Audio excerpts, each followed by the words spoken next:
Bom, após o intervalo, estamos aqui para continuidade sobre a nossa contabilidade aplicada ao setor público. Então, sempre reforçando, qual a lei que rege a contabilidade pública no Brasil? A Lei 4.320, de 1964. Dentro desta lei, qual o seu embasamento legal que determina os princípios contábeis e as normas contábeis do procedimento orçamentário para a contabilidade pública no Brasil? A Lei de Responsabilidade Fiscal. Qual é esta lei? A Lei 101 de 2000, que veio complementar a Lei 4.320 e ambas essas leis dentro da nossa Constituição de 1988. Então, como já falamos da Lei de Responsabilidade Fiscal, falamos do planejamento do gasto público, falamos das receitas e hoje estamos tratando das despesas, aquela pergunta de sempre, tanto nos concursos quanto no próprio CRC. Quais os princípios da administração pública? Princípios da administração: legalidade, impessoalidade, materialidade, publicidade e eficiência. Quais os princípios contábeis para a contabilidade pública? Regime misto, regime caixa para obtenção das receitas, regime de competência para as despesas legalmente empenhadas. Assim que encerramos a primeira parte da nossa aula. Agora, na continuidade, e ainda reforçando, qual os princípios da doutrina contábil? A doutrina contábil é aquele momento em que a contabilidade, ela acompanha. Por que que ela acompanha a programação? Que programação? A apresentação dos projetos básicos. Claro que nós, contadores, não vamos estar conferindo os projetos de quem assim o está solicitando. Nós vamos acompanhar, principalmente, o desenvolver da parte orçamentária e financeira. Por quê?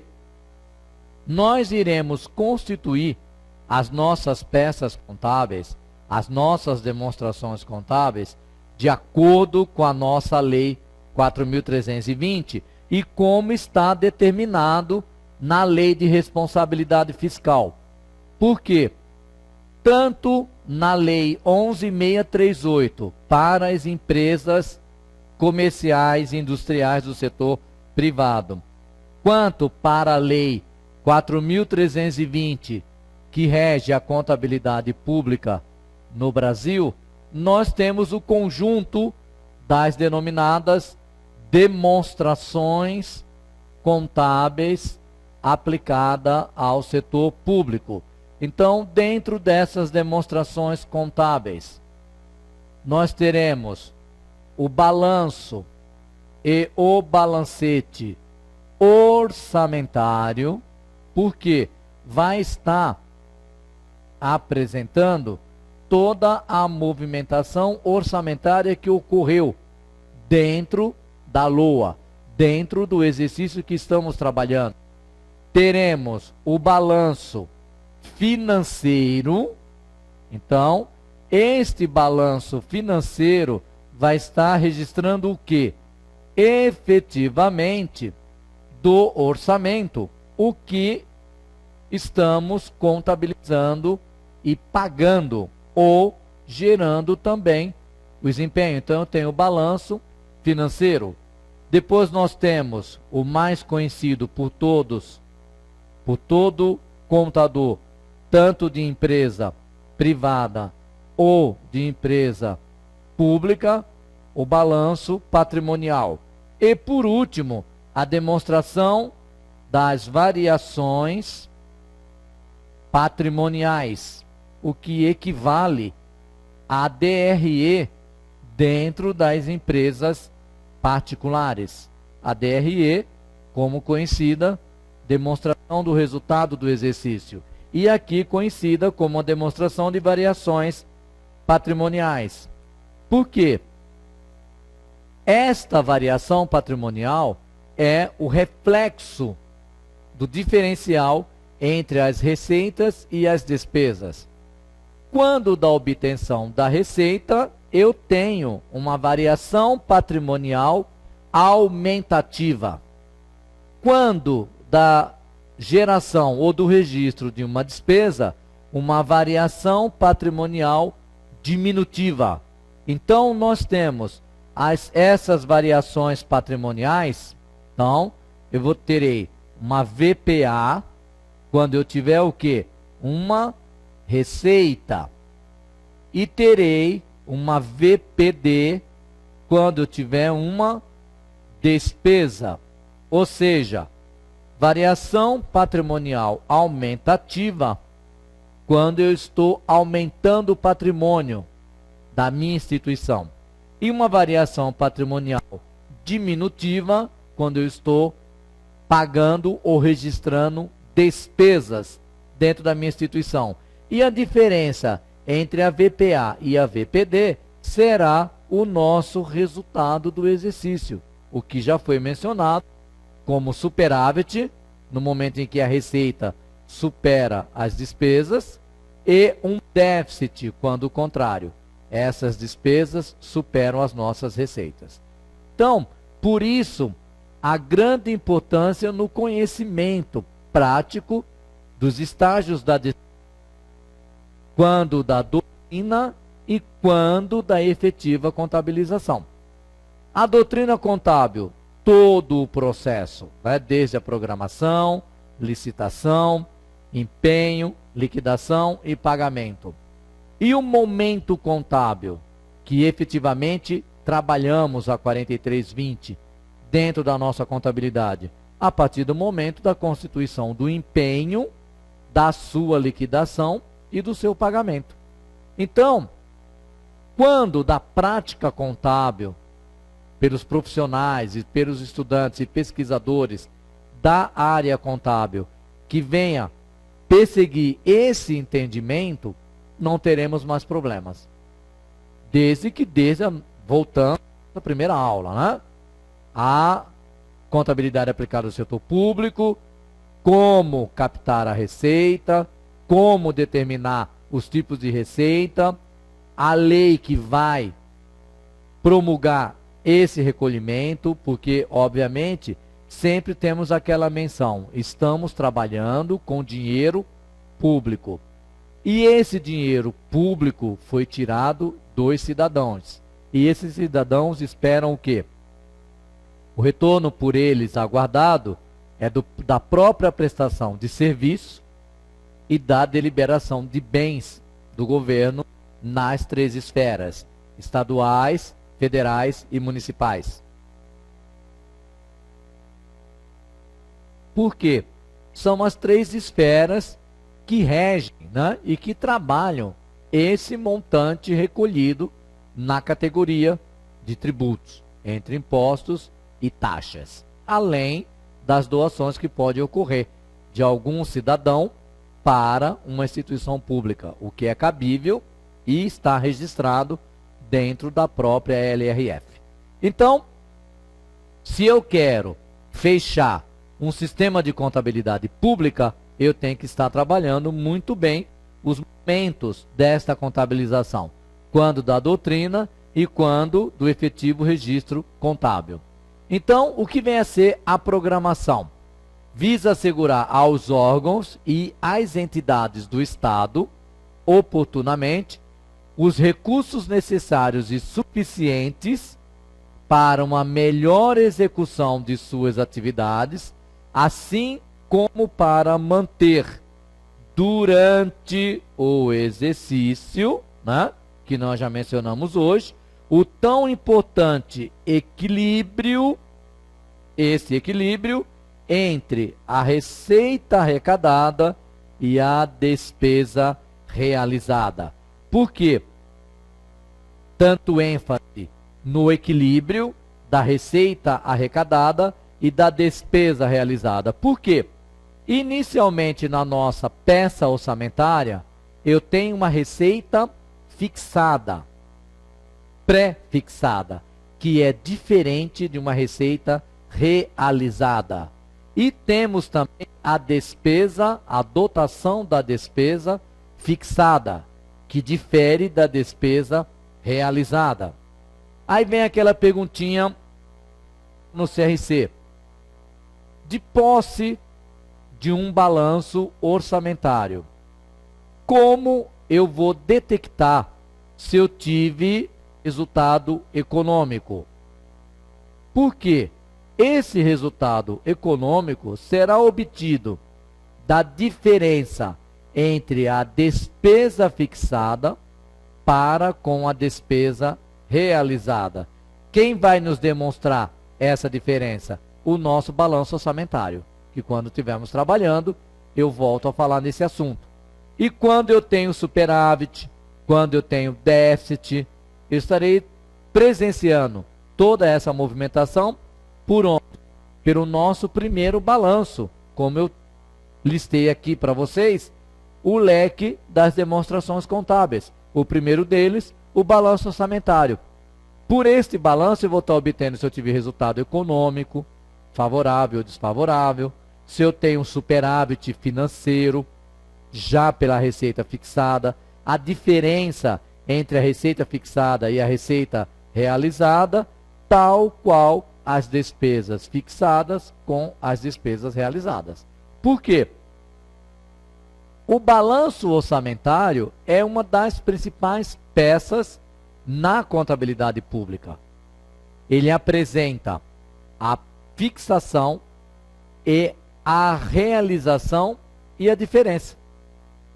Quando eu trabalho essas realizações, tanto de receita ou despesa, eu posso ter superávit ou déficit orçamentário.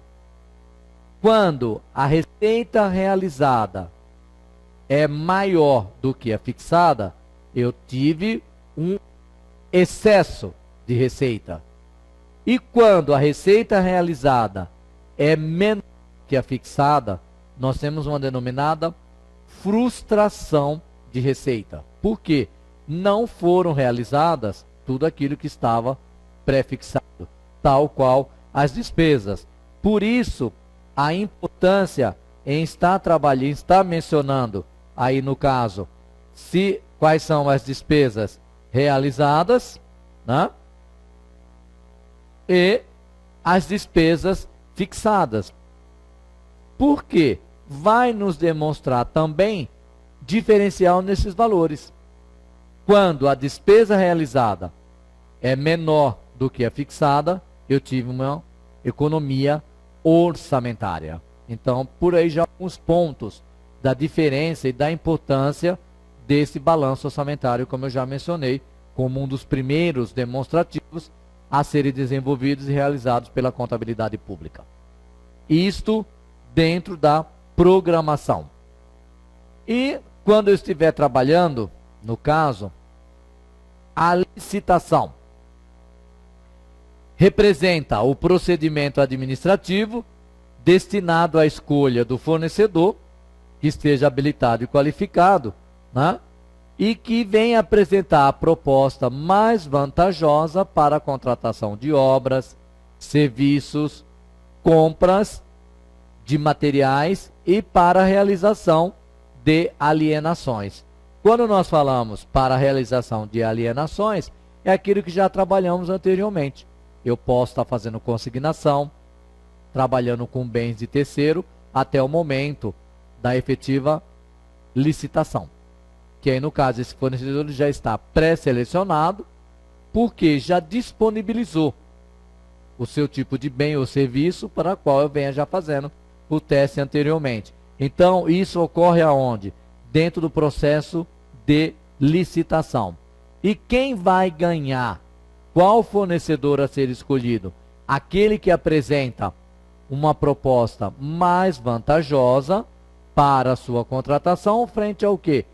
Ao edital que foi publicado, disponibilizando toda a necessidade, descrevendo totalmente o tipo de item que deverá ser fornecido. Então, a lei ela é rigorosa quando um fornecedor se disponibiliza a cumprir com a entrega daquele produto ou daquele serviço, atendendo 100% o edital. Se ele vai mandar um produto que difere deste edital, ele não poderá entregar esse produto. Por quê? Tem que conter na nota especificamente o número deste empenho, porque o empenho está linkado a este edital, de acordo com seu processo licitatório, e o fornecedor que oferece o melhor preço, né, atendendo todas as especificidades desse edital, é o ganhador dessa licitação. Em sendo nomeado ganhador dessa licitação, nós vamos efetivar o quê? Com o crédito disponível e tendo já o processo licitatório encerrado, vamos constituir o empenho. Porque aí, efetivamente, o empenho gerado através do processo licitatório sela o compromisso entre o ente público e o fornecedor ganhador dessa licitação. Quando efetuado o empenho, aí sim surge a contabilidade.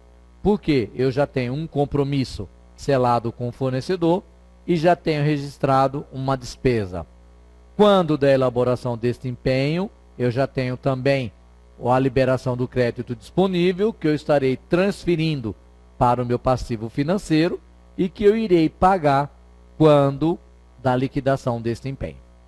Ok? Então, depois do processo, depois da programação, a licitação. E como eu mencionei, o empenho para o ganhador dessa licitação.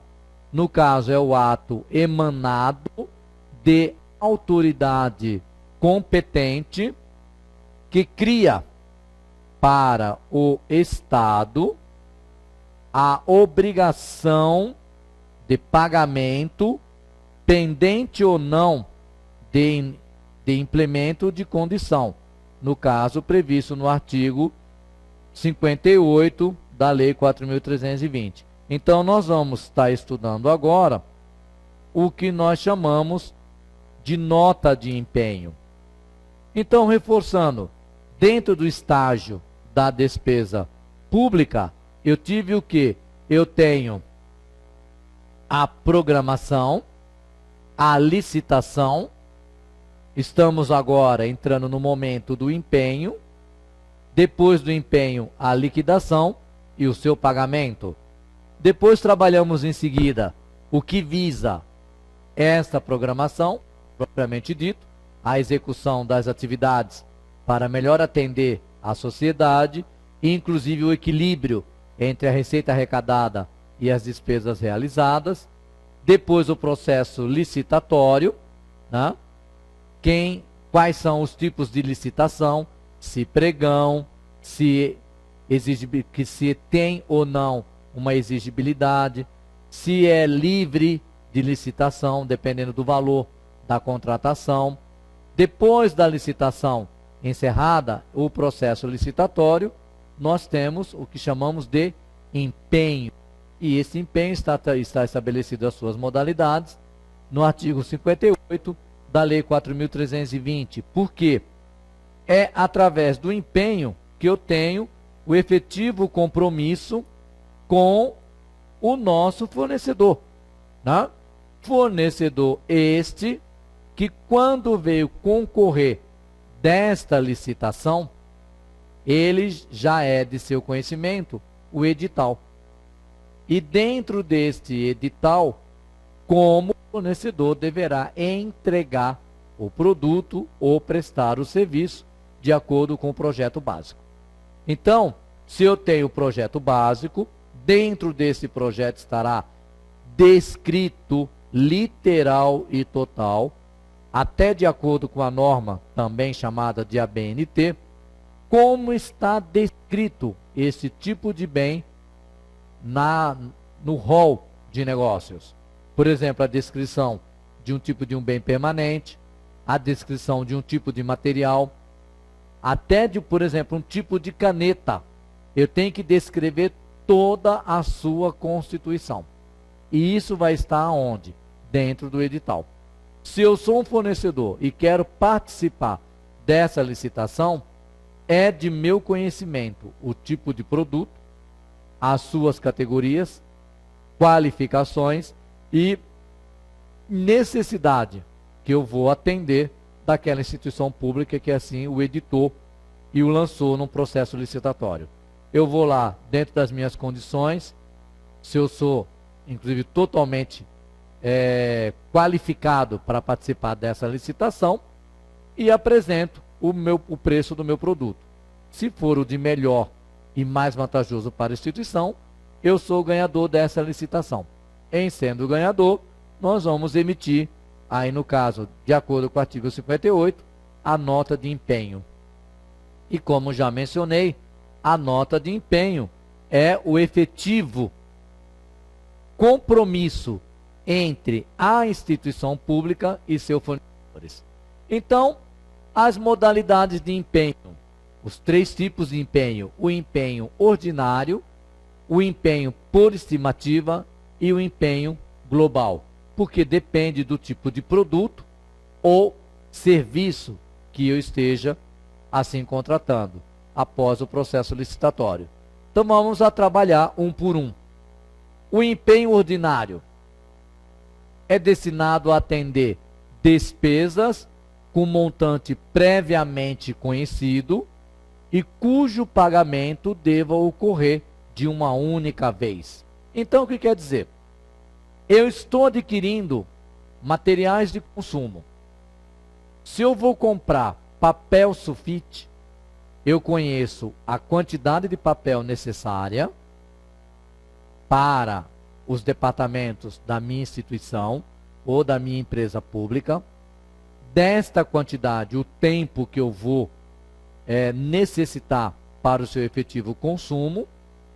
E se eu conheço a quantidade efetiva, o valor unitário e o valor a ser pago, inclusive de uma única vez, não parcelado, como nós vamos ver nas outras modalidades de empenho, eu vou classificar para a elaboração desse compromisso e para com o ganhador dessa licitação um empenho ordinário. Por quê?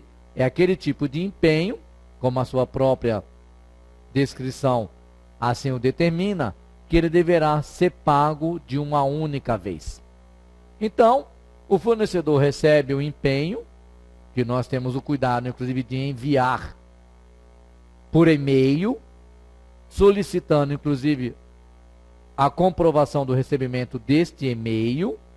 Ele é conhecedor do prazo que vai rezar neste empenho para a entrega deste produto e que, não cumprindo este prazo, ele, de acordo com a lei de responsabilidade fiscal e de acordo com a lei de licitação, a denominada Lei 8666, ele será notificado pela não entrega dentro do prazo estabelecido de acordo com o empenho, inclusive já no próprio edital, quando ele assim se prontificou a participar dessa licitação, ele será processado administrativamente. E uma das principais causas, e de maior custo para esse fornecedor, é o impedimento nos processos de licitação futuro. No caso, aí estaremos dentro do seu SICAF, né, já colocando que ele está impossibilitado de participar de qualquer processo licitatório. E que isto, para quem muito trabalha com o setor público, vai ser prejudicial para a manutenção dos seus negócios. Então, no tipo de empenho ordinário, é aquele cujo pagamento deva ocorrer de uma única vez. E eu conheço o custo total do material ou serviço que eu esteja contratando. Se eu tenho esta informação, eu vou constituir o que nós chamamos de um empenho ordinário. Segunda modalidade de empenho, o empenho por estimativa. É destinado a atender despesas cujo valor não se possa determinar previamente e de base não homogênea. Como se trata do valor estimado, pode ser feito reforço de empenho. Por exemplo, eu tenho um projeto de auxílio ao estudante. Quando eu conheço o valor que eu vou pagar mensalmente a estes alunos, na categoria de auxílio material, auxílio transporte, auxílio aluguel, e esse valor não é fixo, dependendo da demanda de alunos que venha solicitar, eu vou estar desenvolvendo um empenho por estimativa. E quando o valor da aquisição de um bem ou de uma despesa que eu venha classificar nessa modalidade de empenho, também é a possibilidade de, dentro do seu momento orçamentário, que este valor pode ocorrer oscilações. Eu posso necessitar de maior quantidade de recursos. Quando eu vou trabalhar esta modalidade de empenho e que no futuro eu venha precisar de mais recursos para acompanhar e liquidar esse tipo de despesa, nós estaremos fazendo o que denominamos reforço de empenho.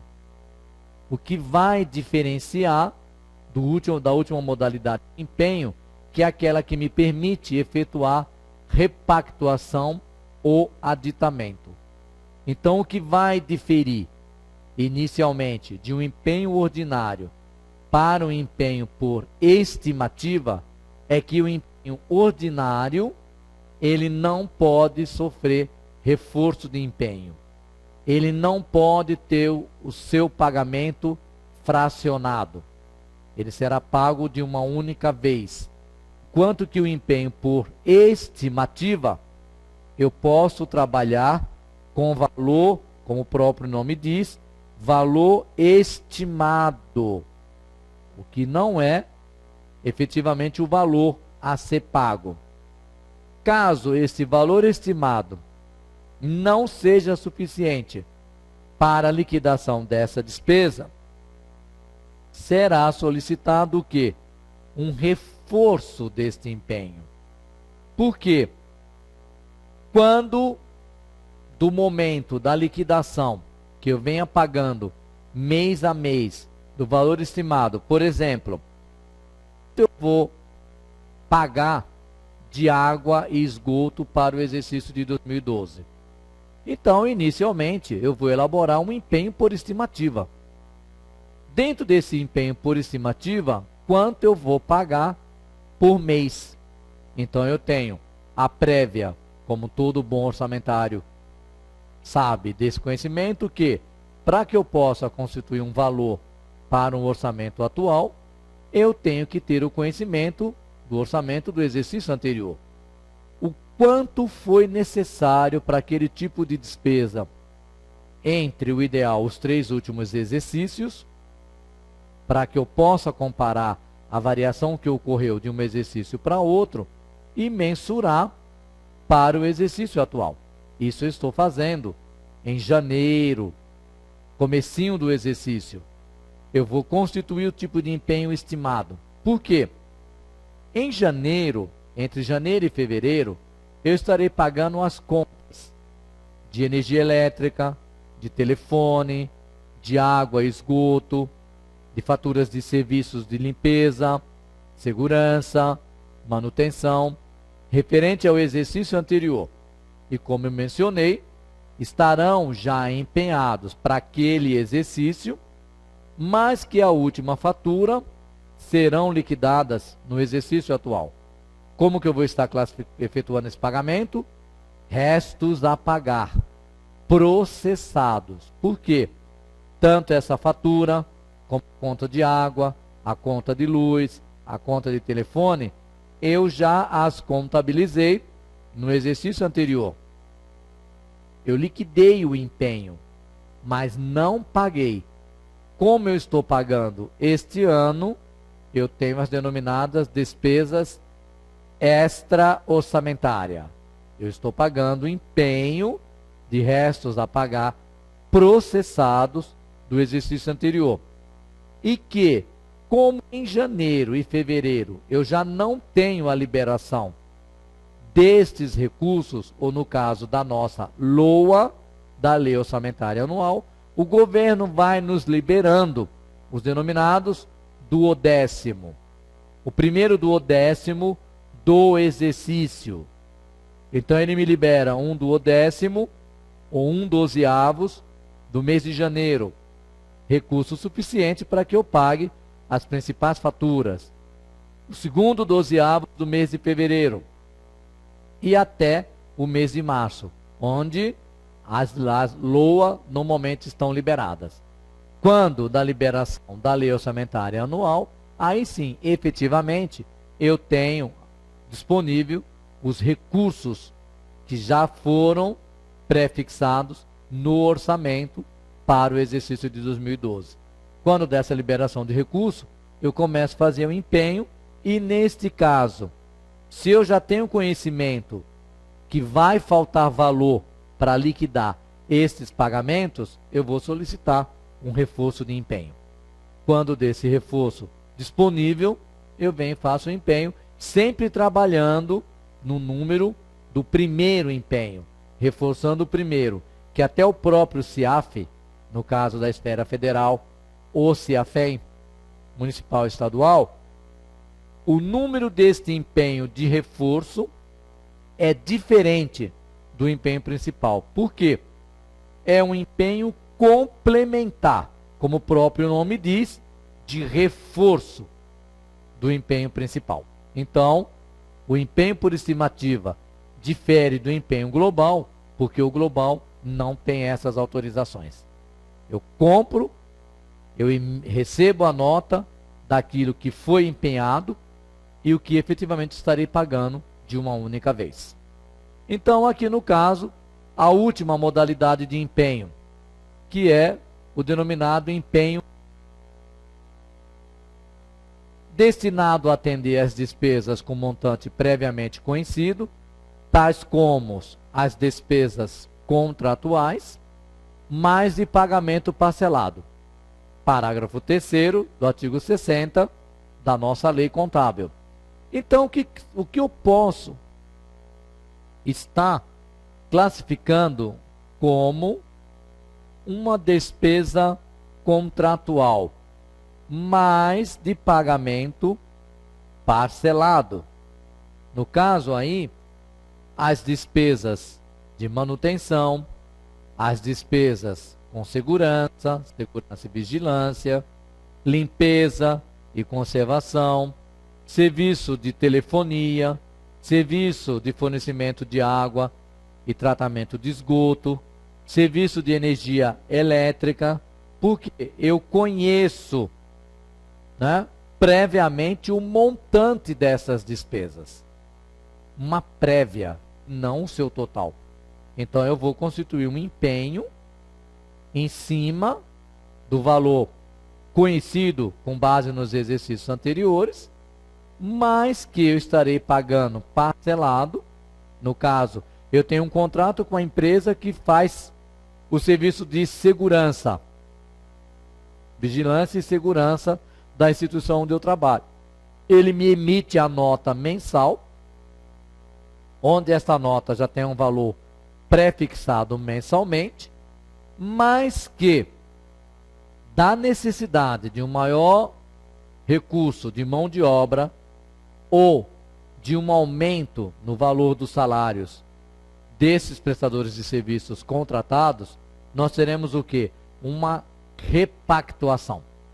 Este é o tipo de empenho que me permite elaborar essa repactuação, como estabelecido no artigo 60 da nossa lei, porque eu não tenho conhecimento futuro do que há de vir de acordo com o sindicato das classes do pessoal que estão contratados.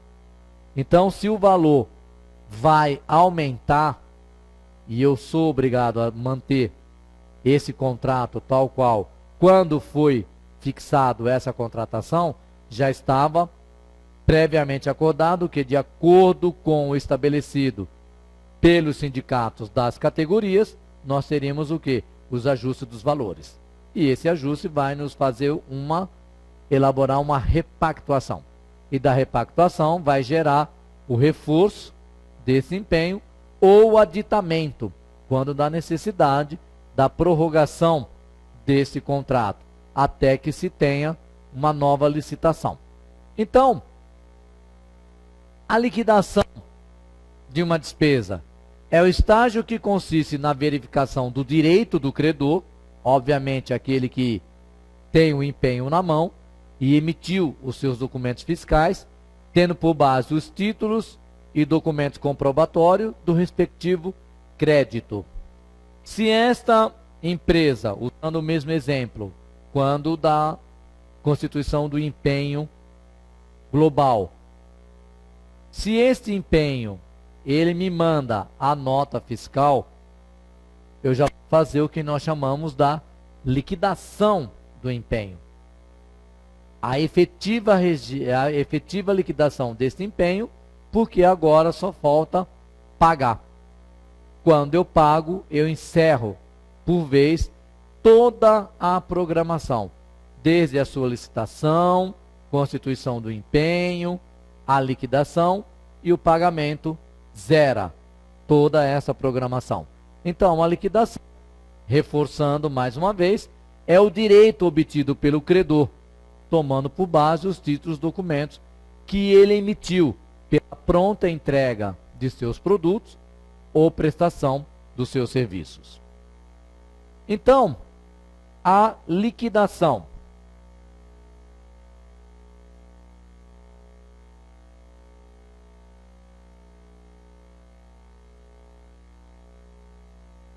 ela tem por finalidade reconhecer ou apurar a origem e o objeto que se deve pagar. Obviamente, quando eu falo a origem e o objeto, se foi ativo permanente, com ativo permanente eu terei uma despesa de capital. Se foi a prestação de um serviço necessário para uma manutenção, contratação de serviços essenciais ou também chamados de despesas contratuais, eu tenho que conhecer a importância exata a ser paga e a quem se deve pagar essa importância, para assim extinguir a obrigação. Por quê? De acordo com o tipo de pessoa ou de empresa que eu tenho que efetuar este pagamento, eu já estou me prevendo e efetuando as devidas retenções dos impostos. Porque quando eu vou preparar a contabilidade para efetuar o pagamento, efetuar a liquidação desse empenho, é porque eu vou estar registrando, no caso, uma nota fiscal, uma medição de uma obra, sempre através de um documento legal, comprobatório, que vai selar o compromisso da minha instituição para esse fornecedor. Então, dependendo do tipo de empresa, se ela é optante ou não, de acordo com o tipo de empresa, optante ou não do simples, eu terei as devidas retenções dos impostos. Por exemplo, para uma empresa de vigilância, eu terei que reter o INSS dos empregados, eu terei que reter o ISS, porque é uma empresa prestadora de serviço, o imposto de renda e a contribuição social, o PIS e o COFINS. Eu tenho que reter, porque eu não vou esperar que essa empresa emitente desta nota fiscal referente aos serviços prestados para a nossa instituição ainda venha efetuar esses recolhimentos. Que a partir do momento que eu já efetuo estas retenções, obviamente essa empresa não vai efetuá-lo também. Não vai haver duplicidade de arrecadação. Então, é um dos compromissos da contabilidade pública quando, do momento, né, de estar efetivamente registrando o compromisso da liquidação dos empenhos dentro da sua instituição. a origem e o objeto que se deve pagar, essencialmente aos nossos fornecedores, a importância, como eu já acabei de mencionar, se tivemos ou não as retenções de ISS, INSS, imposto de renda retido na fonte, imposto de renda à pessoa jurídica, contribuição social, PIS e COFINS. E, principalmente, quando eu tenho uma empresa que presta serviço de limpeza e conservação, no corpo da nota fiscal dessa empresa tem que haver o destaque do valor do material utilizado e também da referida mão de obra aplicada. Porque é sobre essa mão de obra que teremos o que? A incidência dos encargos sociais. E sobre o total da nota, a incidência dos impostos federais. O cuidado quando determinar o que? A importância exata a ser paga para esse fornecedor. E, obviamente, a quem eu devo pagar. O portador do empenho, o ganhador da licitação, e, inclusive, o portador que emitiu esse documento que enviou para a minha contabilidade, ao qual eu estou registrando aí na categoria de liquidação. Então, a última fase, como eu já vinha mencionando, né, que é o pagamento. A fase final do processo. Olha como estamos já fechando o nosso assunto de hoje. A fase final do processo da despesa pública. Então, este sim é o momento que liquida. Então, o pagamento somente poderá ser efetuado quando ordenado após a sua regular liquidação. Aí sim, nós temos aí o encerramento da despesa pública, desde lá a sua programação, como eu já mencionei, anteriormente já dentro da nossa base orçamentária, e aí o efetivo encerramento da despesa pública, claro, com todos os seus processos contábeis realizados. Então, os restos a pagar, para fechar aí o nosso raciocínio da despesa, ou resíduos passivos, né? As despesas empenhadas, mas não pagas até 31 de dezembro, que não tenham sido canceladas pelo processo de análise de depuração e que atendam aos requisitos previstos em legislação específica, podendo ser inscrito como tal por se tratar de encargos incorridos no próprio exercício. Por que uma especificação longa com relação a esses restos a pagar? A lei determina que, até 31/12, para todos os empenhos constituídos e não processados, o seu efetivo cancelamento. Mas aí vem uma prerrogativa. Se eu cancelo este empenho, por mais que eu não fui atendido ainda, não recebi o material, nem prontamente o serviço, eu vou perder esta fatia orçamentária naquele exercício. Então, eu também tenho a prerrogativa e a possibilidade de transferir esse tipo de restos a pagar, mesmo não processado, o que quer dizer dos encargos não incorridos no próprio exercício, mas transferido para um outro exercício, o qual eu vou estar efetuando a sua liquidação. Então, por isso a importância de estar classificando e de conhecer os tipos de restos a pagar, se processado ou não processado. Então, restos a pagar processados e não processados, de acordo com o que eu acabei de mencionar, que vem confrontar o quê? A natureza desse RP. Porque toda vez que nós vamos estar na nossa atividade operacional dentro da contabilidade, tem RP para pagar? O que quer dizer RP? Restos a pagar. Eu vou solicitar, inclusive quando da elaboração da minha solicitação do recurso financeiro, tenho que estar mencionando se esse recurso é para pagar exercício, compromissos do exercício corrente, ou compromissos de exercícios anteriores. Obviamente eu teria que especificar através da codificação do tipo de pagamento que eu quero realizar. Se é um RP, consequentemente, restos a pagar. Então, despesas de exercícios anteriores. Se não for RP, despesas de exercício corrente. Aí eu vou mencionar o tipo de codificação, 20 ou 30.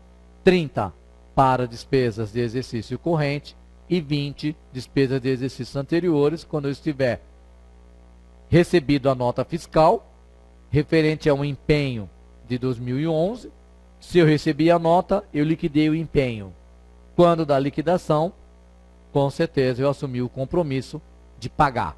Então aí nesse momento eu tenho gerado um passivo financeiro.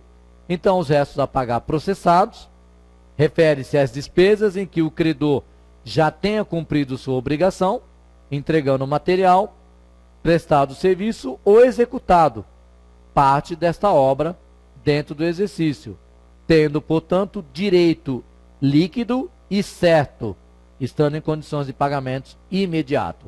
Representa os casos de despesas já liquidada, faltando apenas o pagamento. E o resto a pagar não processados, aquelas despesas que dependem ainda da prestação do serviço ou do fornecimento do material, cujo direito do credor não foi apurado. Representam, portanto, as despesas não liquidadas. E a dívida pública, que eu também mencionei, quando lá no momento da despesa de capital, quando eu tenho o pagamento desse tipo de despesa, se eu tenho amortização da dívida pública. O que quer dizer amortização? Eu estou pagando parcela dessa minha dívida pública, ou eu estou lançando os juros cobrado por essa dívida. Como também, se eu estou obtendo novos empréstimos, tudo isso vai gerar o quê? Uma despesa de capital.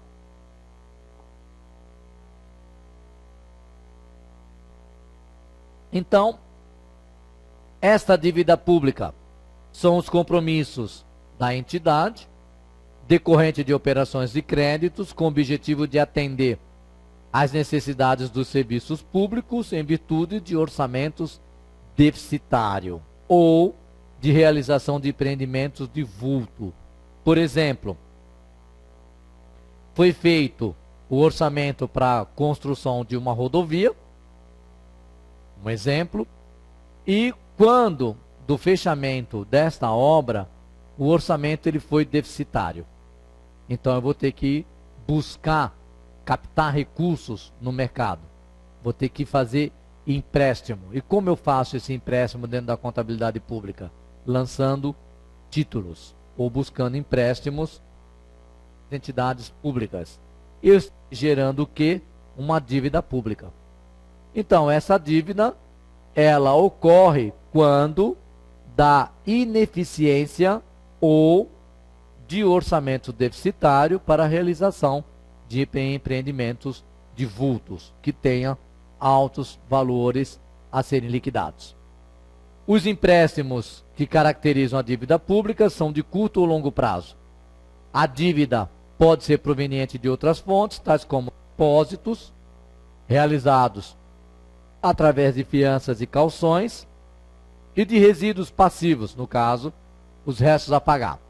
Essas dívidas estão classificadas em dívidas fundadas, internas ou externas, e flutuantes ou não consolidadas. Então, quer dizer, quando eu tenho uma dívida fundada, interna ou externa, é porque eu fui buscar recursos no mercado e houve a captação interna ou externa. E também a segunda classificação, se fundada ou flutuante. Uma dívida flutuante, né, contraída pelo Tesouro Nacional por um breve e determinado período de tempo. Ela é flutuante. Ou, por exemplo, quando um administrador está tomando de terceiros confiados à sua guarda, que para atender às momentâneas necessidades de caixa. Então, eu tenho uma dívida flutuante não consolidada, que quer dizer, eu fui buscar dentro do próprio Tesouro Nacional. E uma dívida pública fundada, compromisso de exigibilidade superior a 12 meses, a dívida pública fundada, contraídos para atender a desequilíbrio orçamentário ou financiamento de obras e serviços públicos. No caso, como eu já mencionei, se o orçamento foi deficitário para a construção daquela rodovia, eu fui buscar recursos, fui captar recursos de terceiros, efetuando os empréstimos, eu estou constituindo o quê? Uma dívida pública fundada, quando o compromisso será liquidado no prazo superior a 12 meses. E quando ela é flutuante, consolidada, quando eu terei que liquidar no prazo de 12 meses, o que caracteriza-se para a empresa privada de curto e longo prazo. Então, dívida pública interna, quando contratada junto a credores situados, obviamente, no nosso país. A dívida é denominada uma operação de crédito interna. Então, aí, eu tenho uma dívida pública interna. E a externa, contratada com países, organismos internacionais ou instituições financeiras estrangeiras, como, por exemplo, o FMI, não pertencentes ao sistema financeiro nacional, que é denominada uma operação de crédito externa. Então, nós teremos aí uma dívida pública externa, como estamos acompanhando aí, ó, tão forte participação do que está acontecendo na zona do euro, onde os países que participam desse tipo de mercado estão enfrentando suas crises e captando recursos com os fundos monetários internacionais. Se um país da zona do euro, estilo da Grécia, Portugal, Espanha, França, Itália, estão recorrendo às fundações internacionais por falta de recursos dentro das suas receitas internas e dentro da captação interna de seus países, eles estão assumindo assim uma dívida pública externa. Então, quando é externa, o mundo todo tem o conhecimento da divulgação, inclusive de valores, e até como essas dívidas serão pagas e quais os custos para nós, cidadão, no caso daqueles países, o quão terão que pagar, inclusive com corte nas previdências, nas aposentadorias, forte corte de despesas públicas, e se eu corto despesas públicas, indiretamente eu estou já reduzindo manutenção ou lançamento de novos serviços prestados à comunidade, construção de obras necessárias para um bom andamento do país. Então começa onde o próprio cidadão, onde nós mesmos temos que arcar com o compromisso do pagamento e da liquidação dessa dívida pública externa. Então, quer dizer, quando um país vai requerer esse tipo de recurso a uma fundação internacional, os seus governantes há de ter o conhecimento do quão o custo será para o próprio cidadão do país. No caso aqui, eu apresento agora o registro contábil, né, dos momentos das despesas dentro da contabilidade. Então, toda vez que eu tiver a fixação de uma despesa, eu vou estar utilizando os grupos 5 e 6. O que são esses grupos 5 e 6? As denominadas contas orçamentárias, contas de controle orçamentário. Por quê? Eu ainda não tenho nada de cunho financeiro. Eu não tive ainda a captação da receita para efetivamente gerar o crédito disponível. Então, como todo plano de contas, o grupo 1 refere-se a todas as contas do ativo, 2 do passivo. Então, estamos falando das contas do balanço patrimonial. 3 e 4, as contas de resultado, onde vai configurar onde? Dentro da nossa demonstração de variações patrimoniais. As receitas realizadas em confronto com as despesas e os seus custos realizados. 5 e 6, as contas de controles orçamentário. 7 e 8, as contas de compensação. Por isso, um jogo de peças bem maior do que de uma empresa particular. Que na empresa particular, 1 e 2 contas patrimoniais, 3 e 4 contas de resultado. Então eu tenho o balanço patrimonial e a demonstração do resultado do exercício. Para a contabilidade aplicada ao setor público, 1 e 2 contas patrimoniais, para nos representar o balanço patrimonial. 3 e 4 contas de resultado, para a efetiva demonstração das variações patrimoniais, se aumentativa ou diminutiva, se resultado superavitário ou deficitário. 5 e 6, as contas orçamentárias, para poder acompanhar o que efetivamente estamos trabalhando dentro do nosso orçamento. E 7 e 8, as contas de compensação. Então aqui, o registro contábil da fixação de uma despesa com um crédito inicial de 80 mil. Então eu vou debitar a conta 5 e 6, que são as contas de compensação, inclusive já aguardando a liberação do crédito disponível. No caso, ocorreu essa arrecadação, então vou gerar o empenho de despesas de serviços de terceiros, pessoa jurídica. Eu vou debitar aquela conta anteriormente creditada, a 6221, a 62211, e vou creditar a 62213, porque aí no caso eu já vou ter conhecimento inclusive do elemento de despesa, porque no elemento de despesa está dentro do grupo 339039.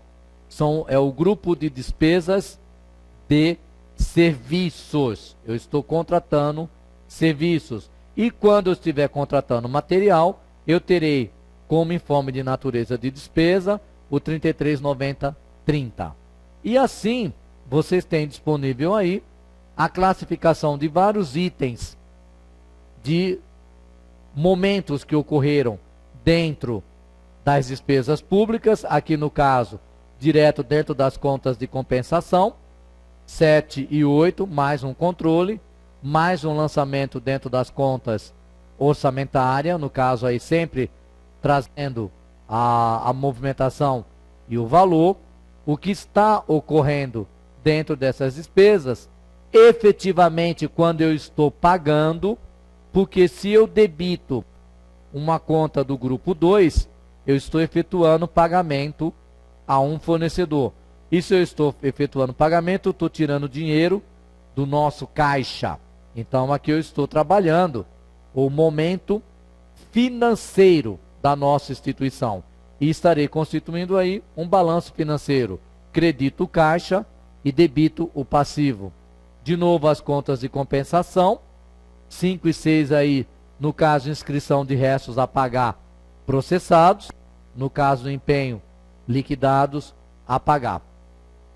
E assim eu encerro a nossa aula, deixando disponível aí para vocês vários modelos de classificação contábil das nossas despesas e fico à disposição para estar atendendo aí as questões, sempre reforçando, tanto da Lei de Responsabilidade Fiscal, que é o que mais cai dentro das provas do CRC, dentro dos concursos públicos, reforçando aí a diferença entre a contabilidade pública e a contabilidade de empresas privadas, Lei da Responsabilidade Fiscal, a nossa Lei 4.320, administração pública, receita e despesa.